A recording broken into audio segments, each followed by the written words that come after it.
Pemirsa, pemerintah resmi memberlakukan ekspor satu pintu untuk komoditas utama melalui PT Danantara Sumber Daya Indonesia PT DSI Persero mulai 1 Juni 2026.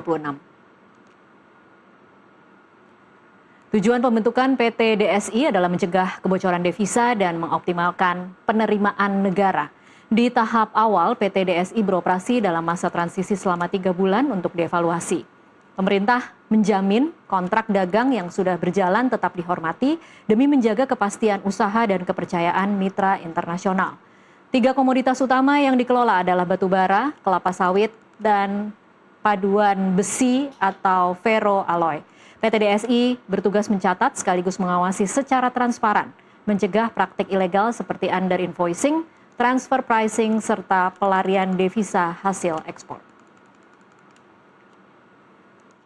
Nasional, dan ini adalah penopang surplus neraca perdagangan yang terjadi selama 71 bulan berturut-turut, dan dengan gambaran nilai ekspor batu bara sekitar 24,48 miliar US dollar, kemudian kelapa sawit CPO dan sebesar 24,42, kemudian terkait dengan ferroalloy atau besi paduan sebesar 16,49 miliar US dollar.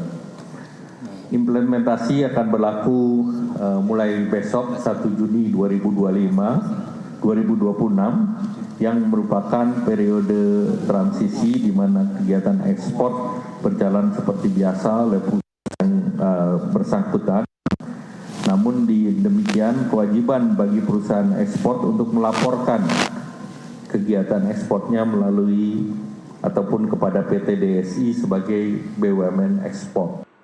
Pemerintah resmi memulai masa transisi kebijakan ekspor komoditas prioritas melalui satu pintu. PT Danantara Sumber Daya Indonesia atau PT DSI diklaim mampu menyumbat kebocoran devisa akibat praktik-praktik ilegal. Pertanyaan yang muncul kemudian adalah apakah sistem satu pintu ini akan menjadi katalis pertumbuhan ekonomi atau justru menjadi batu sandungan bagi daya saing ekspor Indonesia di pasar global. Kita sudah bersama narasumber yang sudah tersambung melalui Zoom. Ada Ketua Umum Asosiasi Pemasok Energi, Mineral, dan Batu Bara Indonesia, Aspemindo Angga Wira. Selamat sore, Mas Angga. Sore, Mbak. Salam. Salam kenal juga, Mas Angga. Jadi kalau per hari ini, apa yang sudah mulai berubah? Pertama kan tentunya ini kan dalam masa transisi ya. Jadi DSI dalam konteks ini masih dalam posisi melakukan pencatatan, menerima report dari para eksportir, tapi tentunya belum melakukan kegiatan sebagaimana dimaksud dari tujuan awal ya, seperti itu ya. Yang kami pahami seperti itu ya. Oke, kalau kemudian dikatakan ini hanya pencatatan saja sampai 3 bulan ke depan, dalam pemahaman Anda apa yang ingin diketahui oleh atau apa yang ingin dijajal oleh pemerintah? Ya tentunya ini saya rasa ini bagus ya dalam konteks penerapan suatu kebijakan ya. Ada fase stagingnya ya, nggak tiba-tiba langsung serta-merta karena terpenting kita juga memahami tata kelola. DSI juga tentunya perlu menyiapkan infrastruktur dan juga SDM-nya ya. Nah ini yang mungkin kami lihat menjadi penting dan sebenarnya juga dalam konteks penggunaan teknologi informasi dan digitalisasi ini menjadi sangat penting ya. Karena harapan kami kan ini tidak menjadi semacam apa ya, tambahan mekanisme yang menghambat ya, tapi sebenarnya sebagai sebuah bagian daripada agregator ya, seperti itu. Oke. Tapi kalau dengan, ini kita kan masih minim pengetahuan ya Mas Angga tentang siapa yang akan duduk di, kalau untuk direkturnya kita sudah tahu, tetapi siapa yang akan beroperasi di dalam DSI itu kita belum begitu tahu dengan jelas. Selama 3 bulan dari 1 Juni ini ke 1 September, Anda optimis bahwa siapapun yang akan ada di dalam PT DSI itu akan dengan cepat mampu menguasai mekanisme ekspor? Ya, makanya artinya kan nggak harus bergantung kepada sumber daya manusianya secara langsung ya, tapi ada penggunaan sistem teknologi informasi, digitalisasi yang harus menjadi komponen utama ya dalam penerapan sistem atau mekanisme yang dilakukan oleh DSI. Itu yang menjadi menjadi kunci menurut saya kesuksesan dalam konteks pelaksanaan ekspor satu pintu ini. Oke. Kalau dalam pemahaman Anda, ini kan hari ini kemudian DSI resmi masuk jadi co-eksporter dalam sistem. Pemahaman Anda, posisi pemerintah ini memang hanya sekedar administratif atau nantinya akan mengubah seluruh struktur bisnis ekspor? Iya, pasti tadi kan ada stagingnya. Mungkin di fase awal pastinya ini kan hanya bertugas sebagai administrator ya. Tapi gagasan besarnya kan kalau menurut saya adalah bagaimana Indonesia punya nasional ekspor agregator yang harapannya mampu meningkatkan posisi tawar di Indonesia di pasar global ya, memperkuat cadangan devisa dan menjaga stabilitas harga domestik ya. Ini kan yang saya tangkap ya, dan yang terpenting juga mendorong hilirisasi ya. Nah, mengapa itu diperlukan? Pertama, saat sekarang ini Indonesia masih menjadi price taker ya untuk banyak komoditas strategis. Padahal Indonesia ini menjadi produsen majority ya, tapi belum menjadi penentu harga ya. Nah, ini saya lihat juga menjadi salah satu concern utama juga ya.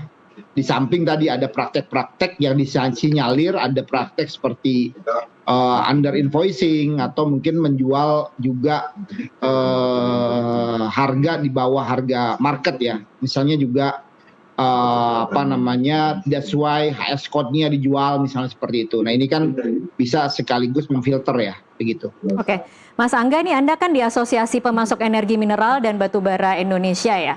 Ada berapa banyak sebenarnya perusahaan batubara yang saat ini atau dalam 3 bulan ke depan kemudian harus melapor ke pemerintah, dan apakah per hari ini pemerintah sudah memberikan teknis penjelasan detail seperti apa operasionalnya nanti?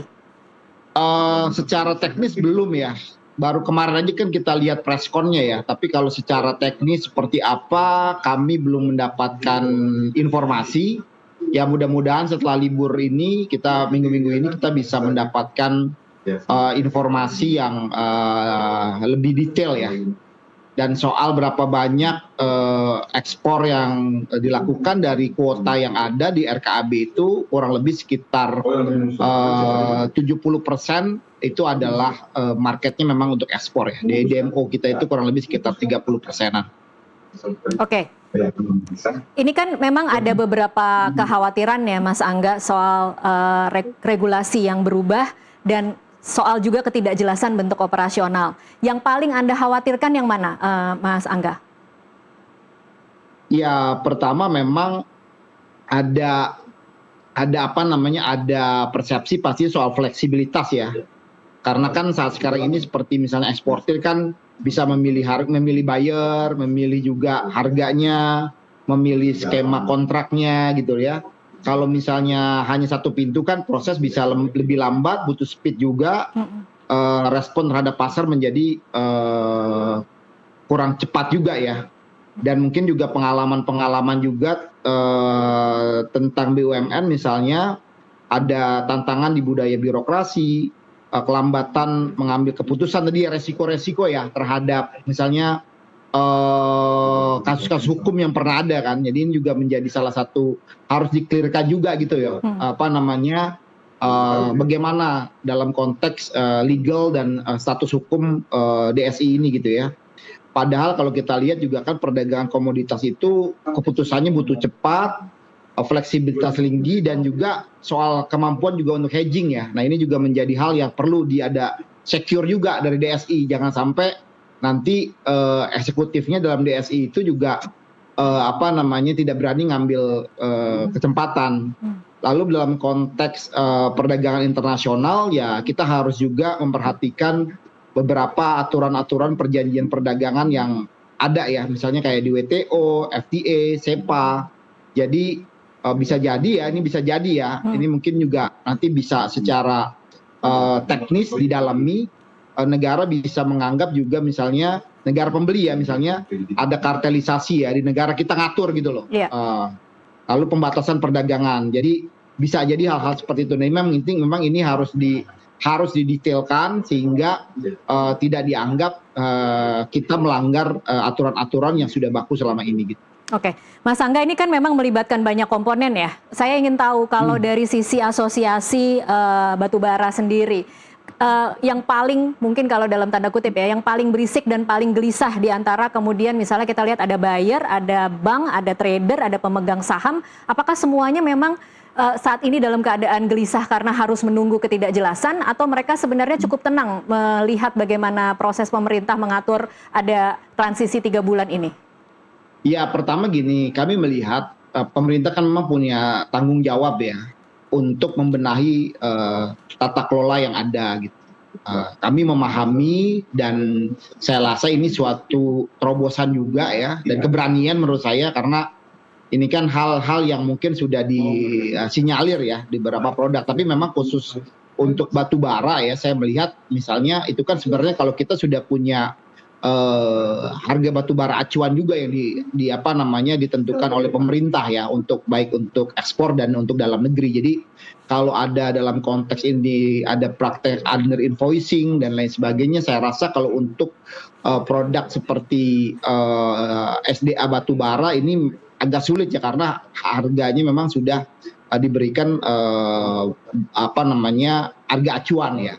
Nah, tapi tentunya tadi kan ada beberapa komponen tadi yang Mbak sampaikan ya, bukan hanya dalam konteks perusahaannya, tapi juga selama ini kan kita juga deal itu kan juga kadang-kadang tidak langsung dengan pembelinya langsung ya. Ada misalnya kita juga berkontrak dengan trader yang meneruskan, walaupun kita biasanya harus tahu juga pengguna langsungnya gitu. Tapi karena memang sudah lazim ini juga di komoditas manapun ada trader. Nah, ini yang memang juga perlu dilakukan informasi dan edukasi juga ya terkait tata kelola ini. Jadi bukan hanya di perusahaan di hulunya saja atau di pemegang izin usaha pertambangannya, tapi juga kepada para pelaku perdagangannya. Ini menurut saya juga penting harus kita lakukan juga, Mbak. Dan mungkin juga ada beberapa negara yang menjadi tujuan utama ya. Nah, ini juga seperti saya sampaikan, harus negara-negara tersebut juga harus diberikan informasi dan edukasi juga ya, bahwa ini seperti ini skemanya dan lain sebagainya, sehingga juga tadi yang seperti juga penjelasan Pak Erlangga kan, nah ini juga bisa menghormati perjanjian-perjanjian yang memang sudah ada selama ini, Mbak. Oke, tapi lagi-lagi kembali lagi ke waktu 3 bulan itu, Mas Angga, Anda optimis bahwa semua partisipan akan bisa terinformasi sebelum akhirnya 1 September berlaku ekspor yang sesungguhnya?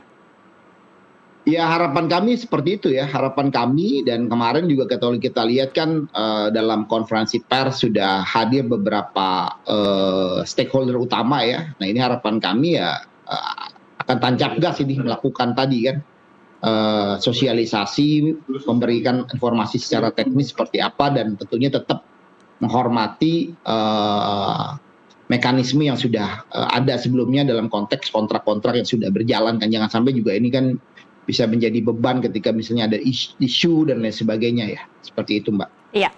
Mas Angga, tadi menarik Anda mengatakan bahwa ini sebuah terobosan dan sebuah keberanian, kebijakan yang membutuhkan keberanian. Tapi lagi-lagi ini mengingat ini adalah Indonesia dan kita tahu ada budaya, mohon maaf, ada budaya pungli, ada budaya atau kekhawatiran, ada fraud di tengah-tengah karena ketika perdagangan itu dilakukan, ada satu pintu lagi yang harus dilewati.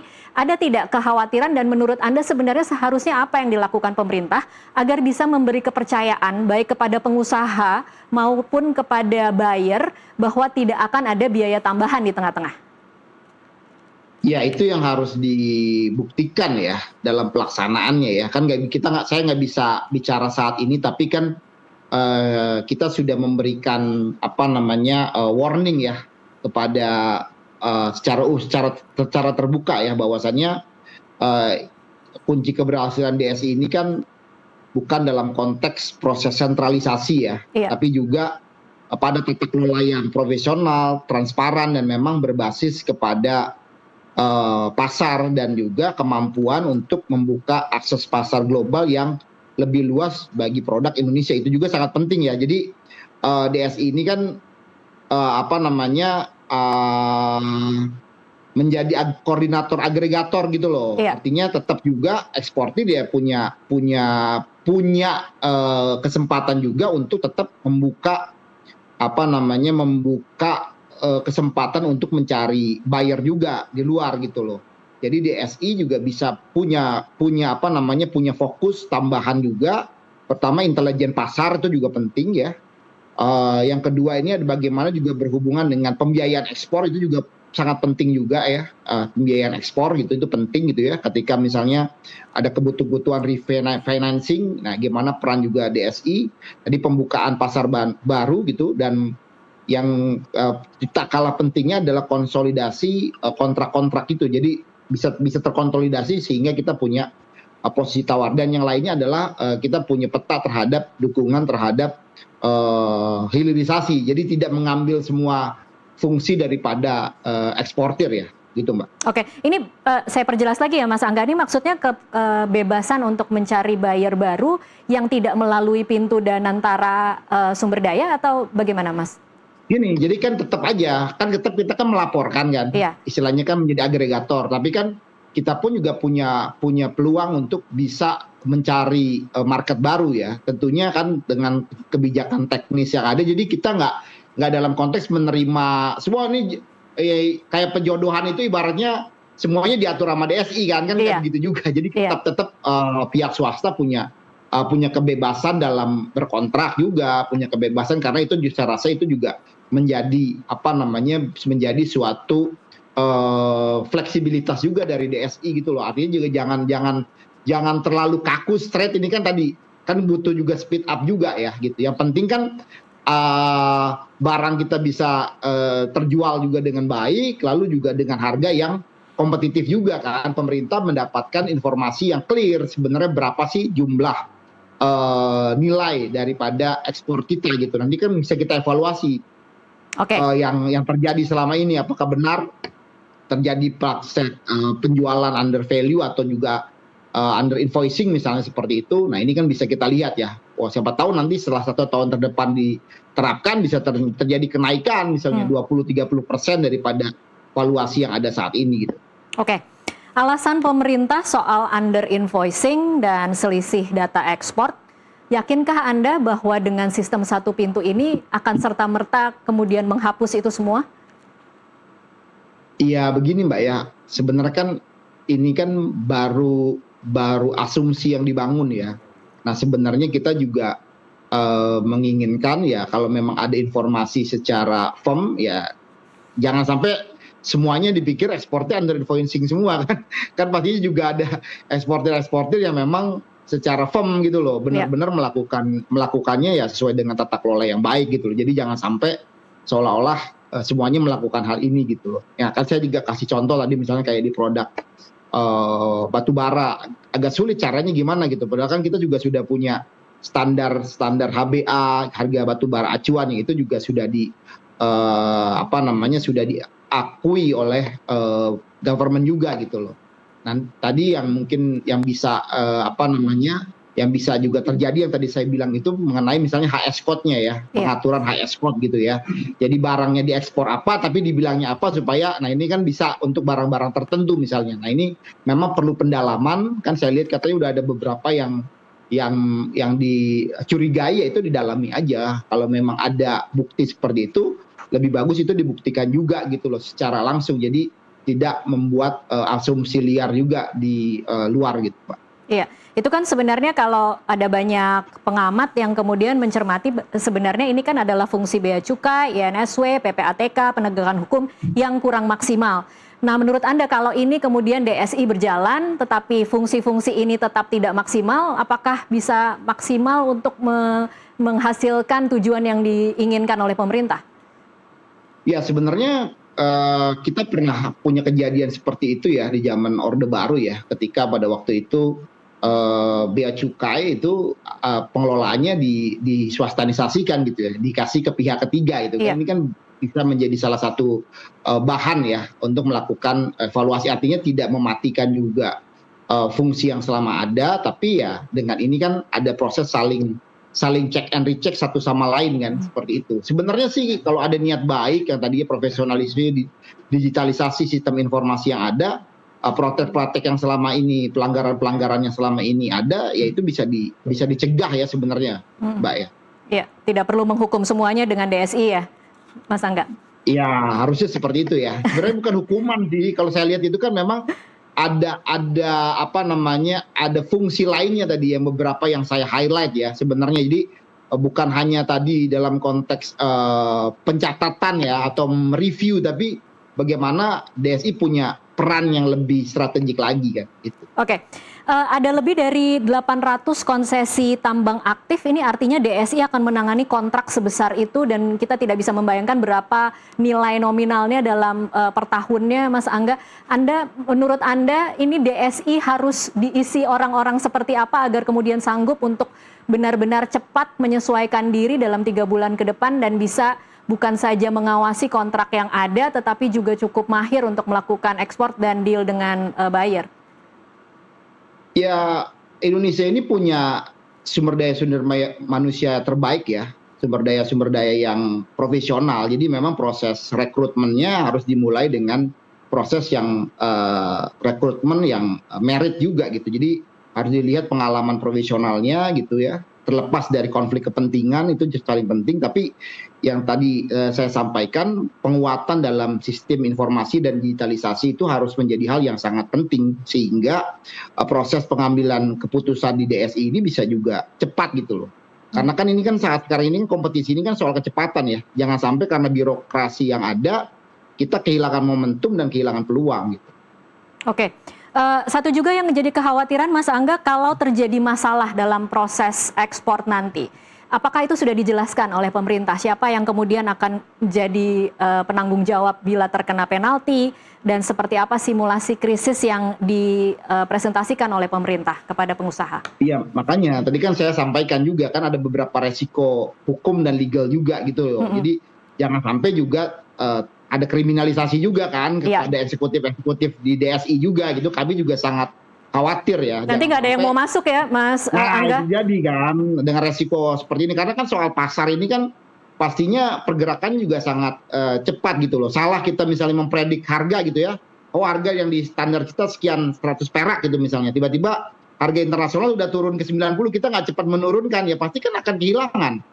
Volume kita bisa turun, lalu juga pembeli yang sudah selama ini ada bisa beralih ke negara lain juga gitu. Jadi menurut saya ya itu menjadi sangat penting juga ya resiko hukum. Jadi jangan sampai ada ada kriminalisasi terhadap kebijakan atau proses bisnis yang sudah dilakukan dengan baik gitu loh. Ini kan menyebabkan banyak profesional kita juga enggan masuk ke sana kalau itu tidak diberikan keamanan yang clear juga, Mbak. Oke, terakhir Mas Angga, ini kan DSI akan menguasai data kontrak, volume, harga, buyer, devisa.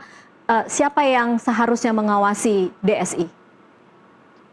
Ya karena ini memang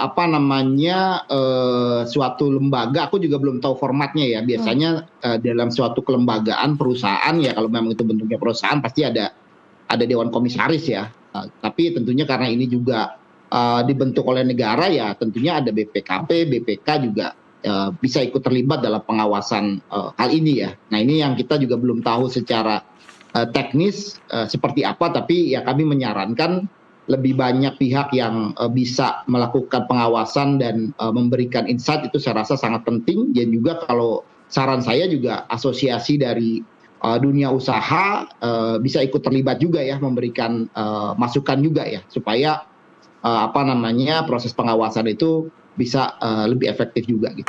Oke, baik. Terima kasih Mas Angga Wira, Ketua Umum Asosiasi Pemasok Energi Mineral dan Batubara Indonesia ASPBindo, untuk waktunya bersama kami di NTV Prime. Pemirsa, regulasi yang baik tidak boleh mengorbankan kelancaran arus barang dan kepastian hukum para pelaku usaha yang sudah bertahun-tahun membangun pasar di luar negeri. Masa transisi menuju implementasi penuh pada 1 Januari 2027 jadi pembuktian pemerintah Apakah intervensi negara mampu berjalan mulus tanpa menciptakan monopoli yang merusak iklim pasar? Kita akan tunggu bagaimana kolaborasi ini berjalan di masa depan. NTV Prime akan kembali usai jeda.